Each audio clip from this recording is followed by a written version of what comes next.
Hello, my dearest grade 6 learners! Kumusta kayo? So, here is the continuation of our lesson this week. It's about differentiating expressions from equations. So, here I am again, your teacher in mathematics, Teacher Malu L. Gandula. So, napakadali lang ng ating lesson ngayon. Ang kailangan nyo lang ay makinig para matihirap ay magiging madali. At alam ko, handa na kayong matuto. So, bago tayo magsimula, atin munang i-define kung ano nga ba ang algebra. Algebra is a branch of mathematics that uses letters and other symbols to represent specific sets of numbers to describe relations. Again, algebra is a branch of mathematics that uses letters and other symbols to represent specific sets of numbers to describe relations. Sa lesson na ito, matututunan mo ang pagkakaiba ng algebraic expression sa algebraic equation.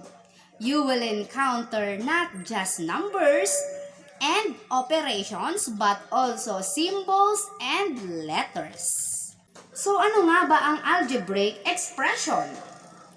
So algebraic expression is a mathematical phrase that uses numbers, letters, and operation symbols. Again, ang algebraic expression is a mathematical phrase that uses numbers, letters, and operation symbols. And here are some examples of algebraic expressions. So we have 5x. We have also 3a minus 4. We have 5r minus 2s. We have also 4b minus 7 divided by 6. And x plus 3. Here are the examples of algebraic expressions. So, kung mapapansin nyo, meron itong numbers, letters, at meron din siyang operation symbols. Nakikita nyo ba sila?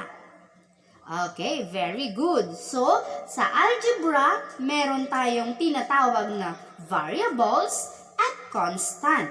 So, ano nga ba ang variables? So, variables are letters or symbol that represent a number. Again, a variables are letters or symbols that represents a numbers. So, katulad sila ng X, A, R, S, B, at marami pang iba. Yan yung mga halimbawa ng variables.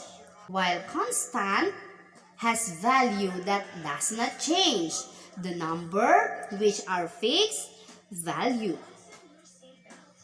Ibig sabihin, hindi siya pwedeng baguhin. Katulad ng birthday mo. Ang birthday mo ay constant at hindi siya pwedeng baguhin. So, ito yung mga halimbawa ng constant. Ito ang 1, 2, 3, 4, 5, and 6 at marami pang ibang numbers. So, nakita nyo ba ang pagkakaiba ng variables sa constant? Okay, very good. Napakagaling. So, balikan natin ang mga examples kanina. So, i-classify natin ang mga algebraic expressions na ito as variables and constant. For number 1, we have 5x. So, sabi ko kanina, ang variables ay ang mga letters o symbol. Sa number 1, meron ba kayong nakikitang letters? Which is 5x. Very good. Magaling. For number 1, we have 5x. So, sabi ko kanina, ang variables ay mga letters o symbols. at ang constant ay ang mga numbers. So, sa number 1, meron ba kayong nakikitang letters at numbers? Correct! Meron. Ito ay ang 5 and x. So, 5 is our constant and x is our variable. Nakita nyo ba sila? Ang variable natin sa number 1 ay x at ang ating constant ay 5. Okay, for number 2, we have 3a minus 4. Alin naman dyan ang variables at alin ang constant? Magaling! Ang variable ay a at 3 and 4 naman ang sa constant. So for number 3, we have 5r minus 2s. What are the variables and the constant in number 3? Brilliant answer! 5 and 2 are constants. And R and S are variables. Magagaling. How about in number 4? We have 4b minus 7 divided by 6. So what's your answer? You are correct. B is the variable and 4, 7, and 6 are the constant. And for our number 5, we have x plus 3. What is variable and what is constant? May tama ka! X is the variable and 3 is the constant. So, napakahusay! Ngayon, alam nyo na kung ano ang variable at constant sa algebraic expression. Uulitin ko, ang mga halimbawang ito ay mga algebraic expression at classify natin sila as variables and constant. So ngayon ay dumako naman tayo sa algebraic equation. So, algebraic equation is a mathematical sentence with an equal sign which shows that two expressions are either side are equal. Again, an algebraic equation is a mathematical sentence with an equal sign which shows the two expressions are either side are equal. So, eto naman, kung napansin nyo, ang algebraic expression, kanina, wala siyang equal sign. So, dito, sa algebraic equation, may makikita kayong equal sign. Tandaan nyo yan, ang algebraic equation ay merong equal sign. Kaya madali lang siyang tandaan. So, here are the examples of algebraic equation. So, we have 5x equals 10. 3a minus 4 equals 14. Next, we have 5r minus 2s is equal to 3r plus a. And 4b minus 7 divided by 6 is equal to 2b plus 3. And last one is x plus 3 equals 15. So, nakita nyo ba ang pagkakaiba ni algebraic expression and ni algebraic equation? If yes, then congratulations! Nakuha mo ang ating aralin ngayon. So, bigyan natin ang inyong sarili ng palakpakan.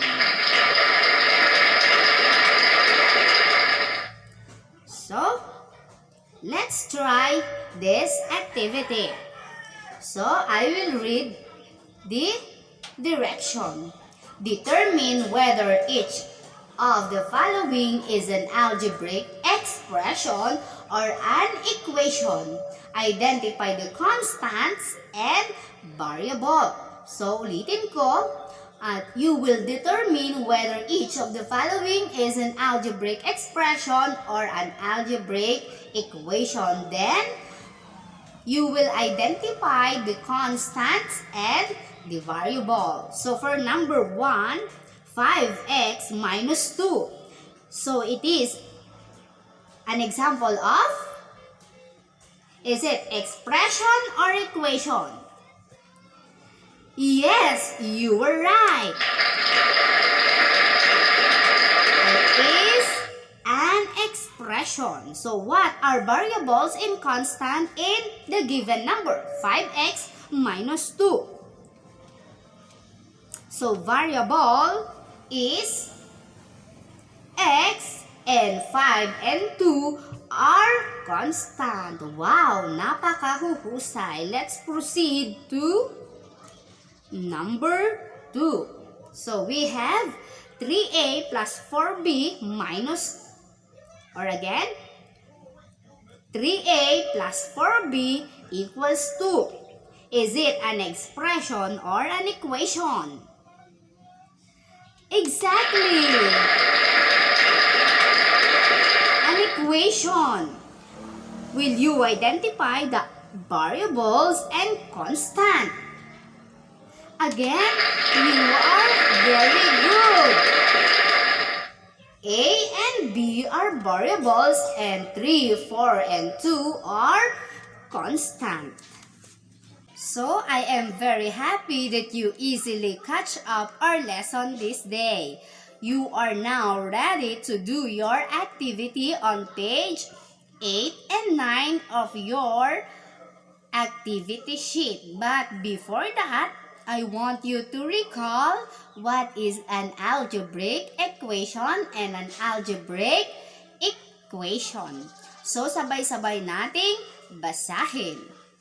So, algebraic expression is a mathematical phrase that uses numbers, letters, and operation symbols, while algebraic equation is a mathematical sentence with an equal sign which shows the two expressions are either side are equal. So, okay, once again, congratulations for doing a great job. Dahil napagod kayo, bigyan natin ang ating mga sarili ng Coca-Cola clap. And here is the Coca-Cola clap. 1, 2, psst. 1, 2, bloop, bloop, 1, 2. Okay, so, again, this is your math teacher, Teacher Malu L. Gandula, saying mag-aral ng mabuti, keep safe, and God bless. Bye-bye! See you next week!